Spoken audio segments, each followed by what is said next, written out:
Welcome back to Forza Horizon 4 for another brand challenge. Today, I wanted to change things up a little bit, and instead of figuring out what brand makes the best car, I wanted to figure out what is the best James Bond car. Earlier today, I went in and I compiled a list of what I think are the 12 best and most iconic James Bond cars. We've got a little bit of everything from Aston Martins, plenty of Aston Martins, an underwater Lotus, a car that gets blown over by airplanes, a car that's too small so it had its roof cut off, and cars from some bad guys. Today, we are gonna put those 12 cars head to head to see what is the ultimate James Bond car. All of you have your cars assigned to you.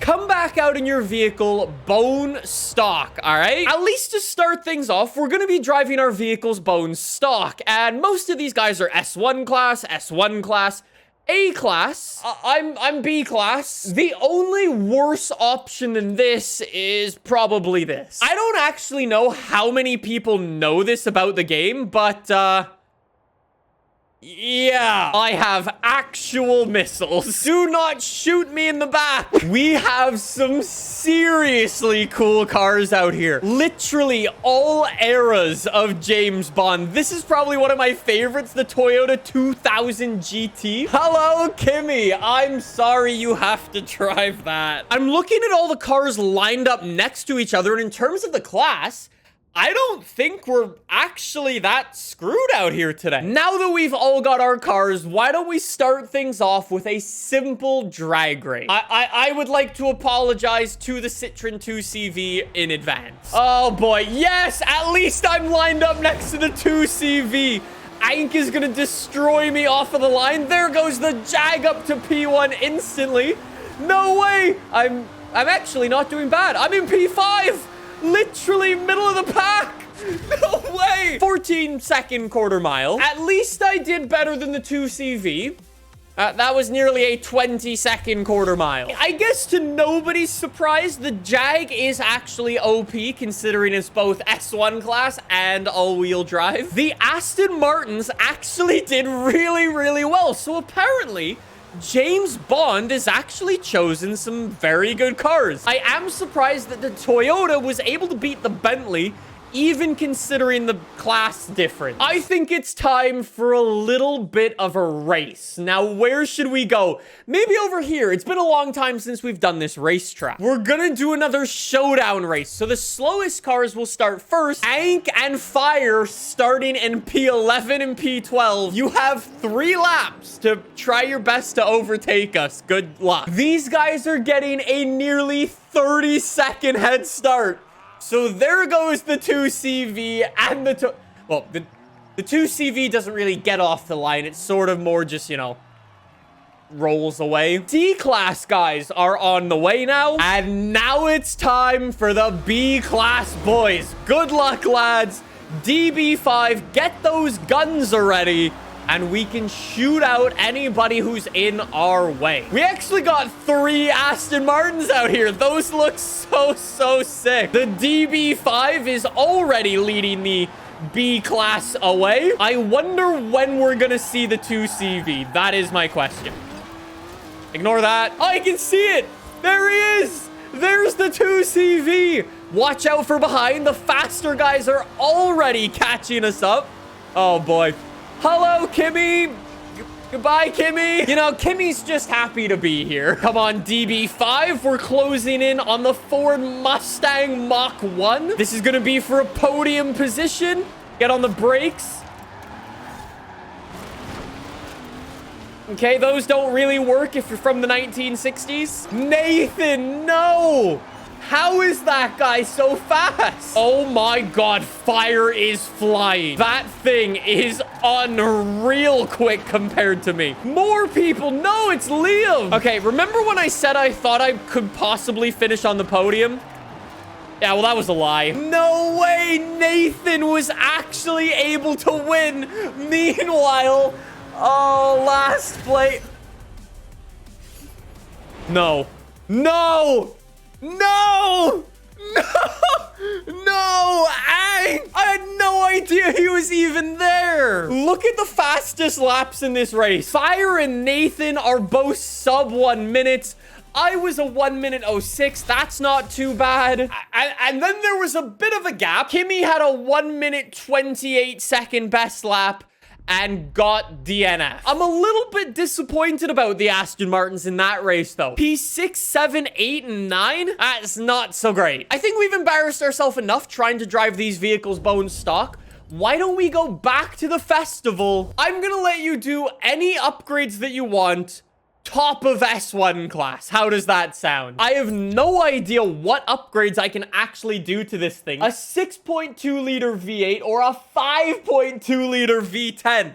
I think we need that and some all-wheel drive and twin turbos. I am suddenly feeling much more confident about this. Do I want a front splitter or a rear wing? I totally understand it would make me 1,000 times better, but it's not really very James Bond now, is it? Yes, let's also get some race tires onto this thing and thicken up the tires as well. Very nice. And I can get some better brakes. Yeah, my stock brakes really weren't very good, so I'm happy to get those. And just like that, nearly a 900 horsepower Aston Martin DB5, super lightweight, all-wheel drive. No way! Kimmy was actually able to get his Citroen to the top of S1 class? Things I definitely didn't expect today, but well played. Tell me you're a Forza tryhard without telling me you're a Forza tryhard. I guess now that we've all got our upgrades on, let's go do another drag race. Maybe instead of a quarter mile,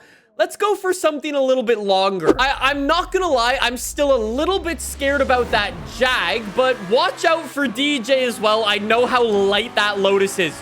Or apparently, watch out for the DB5. No way.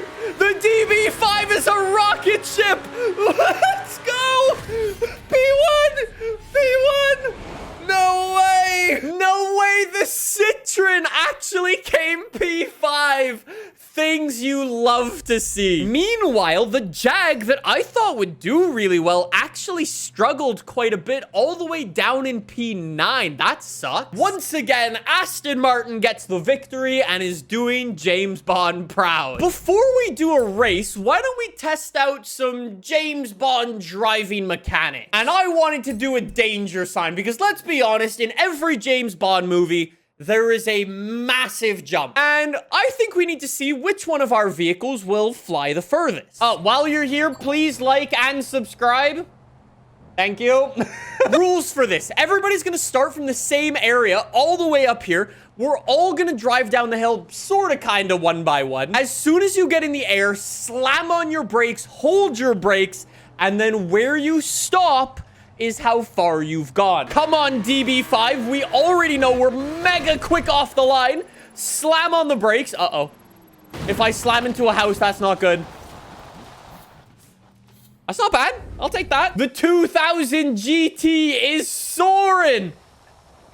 Not that far, though. Fire is looking good, but not so good on the landing with his heavy Jag. Meanwhile, the car that actually has wings got hung up on a house and didn't do as well as he could. Even Nathan took off his rear wing and still couldn't jump as far as I could.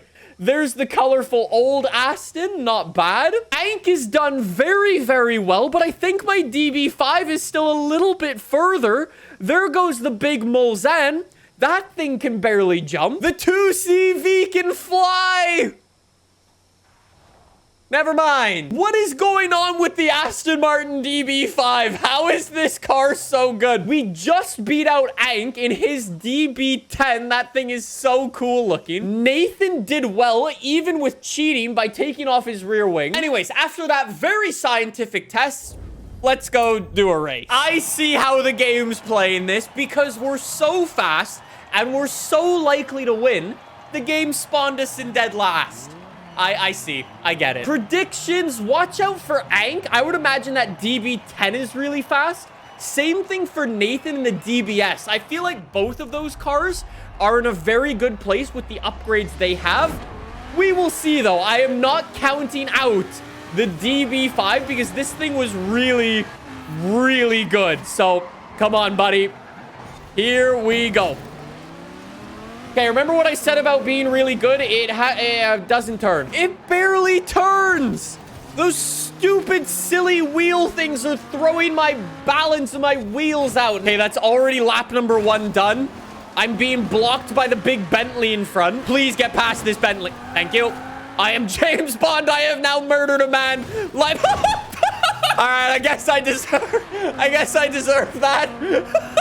I cannot lose to a Citroen 2CV. No way. 1 lap to go, and I am losing to a Citroen 2 for England. We're getting him. We're gaining. We're gaining. License to kill. Kill the 2CV. Little bit of murder. Little bit of murder. Up the inside. Got him. Got him. He can barely go in a straight. No. Mistakes were made. Absolutely massive mistakes were made. On a good note, though, I actually called P1, P2. Let's go. I'm a little bit embarrassed that a Citroen 2CV actually beat me. DJ in the winged underwater Lotus was P3. And I think the Bentley must have broken down in that race to get DNF. You know what I think could be a lot of fun? The Gauntlet actually has a little bit of on-road and off-road driving. I think this is the perfect test of a James Bond car. What is this sabotage for the DB5 today? Oh yeah, meanwhile, start the Lotus Esprit and the DB10 up at the front. Oh yeah, this is fair. This is absolutely rigged today. It's not even funny. All right, Aston Martin, you better be able to do some off-road driving or I am screwed today. I would really like to finish up in the top 6. That would be very, very nice. A lot of people are running wide. I'm able to hold the car nice and straight, actually. There we go. There's top 6. Already jump drifting through the corners on the road. This is where I need to gain. Gaining. Bentley Mulsanne's about to lose it. He's trying to weave in front of me, throw me off. Into mud kickers we go with our supercars. This is not a good car for this. I am driving a priceless Aston Martin, and I am absolutely ruining it. We're actually closing in on P5 in front of us, and I'm not gaining as much as I need to. While driving on the road, this car just... it doesn't have any grip through the corners. It's really frustrating. There we go. We're about to get the colorful Aston and maybe the Bentley. Need a little bit more. Ow. This is my opportunity to catch up. I'm 2 seconds behind the guys in front after a slow sort of off-road section. I've got to fly. Got to absolutely fly. Come on. Come on, DB5. I've got a very nice on-road section here. There's the Jag behind. Watch out for him. Jag is going to crash. I can already call it or break down. There we go. There we go. I've caught up to the Bentley again. Come on, buddy. Get the other Aston. There is so much on-road driving. I need a little bit more. Please. Just a little. Just a little. Little bit more. Little bit more. Got him. Got him. P5. Switch back. P6. This is so close. No. No. No, don't drive through that. P8. How are 4 very different cars so evenly matched right now? I have no idea. Colorful Aston in deep. Not a good line. We got him. Colorful Aston down. P6. God damn it. This is insane. This is such a good battle. No. No. Bad weight transfer. No. The colorful Aston. No. No. No. Oh my god. No way that thing is so good on-road and off-road. Colorful Aston's off with a bad weight transfer from himself. We're zooming. We're absolutely zooming. But I will be able to hold P6 for the DB5. Oh, Nathan says his rear wing just respawned again. That's so weird. P1, cheater. What a battle, though, between my DB5, the DBS, the Bentley Mulsanne, and even fire in his Jag. That was so sick. After all of that, though, we need to crown the best James Bond car. And what is it gonna be? We had some really cool options out here. Like, my DB5 is fantastic. Might not be the best in terms of performance, though. Same thing goes for Geet in his 2000 GT. A classic Bond vehicle, but not that fast overall. DJ was able to bring the wings out to the party in a very unique vehicle. I mean, if fast is your thing, then Mr. Cheater or Mr. DB10 might be more your street. If you had to ask me what is the best James Bond car out of all of these, I think the answer is very, very clear.